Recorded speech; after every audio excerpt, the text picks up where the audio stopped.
On ouvre ce journal avec cette panne informatique XXL qui touche le géant de la tech Microsoft et qui a entraîné une paralysie colossale dans le monde entier. Selon les experts, c'est du jamais vu. Baptiste Morin, alors comment expliquer cet énorme bug ? Oui, dans les parcs d'attractions, les aéroports, les banques, le même écran bleu, le même message d'erreur de Microsoft. La panne touche particulièrement le secteur aérien à Amsterdam, Zurich, Madrid. Dans les compagnies aériennes, American Airlines, Ryanair, KLM, des centaines de vols sont suspendus, des centaines d'avions cloués au sol et des milliers de voyageurs coincés. En Australie, aux États-Unis, en Asie, en Europe, la panne frappe aussi des chaînes de télévision. En France, les groupes TF1 et Canal+.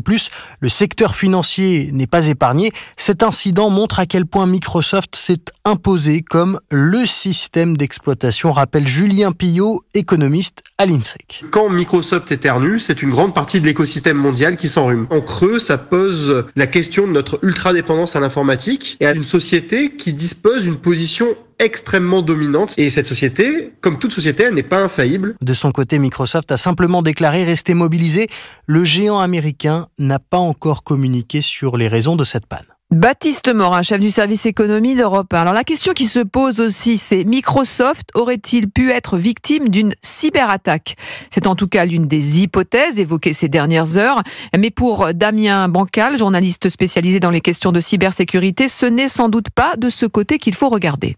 Le problème en informatique, c'est qu'il y a toujours un doute. Il y a toujours un doute sur est-ce que c'est un bug informatique ? Est-ce que c'est une potentielle cyberattaque ? Tout est possible avec l'informatique, d'autant plus quand ça impacte un géant de l'informatique comme Microsoft qui, on le sait, impacte directement des aéroports, des hôpitaux, le monde du transport, de l'hôtellerie, bref. Aujourd'hui, on se tient à ce que dit Microsoft.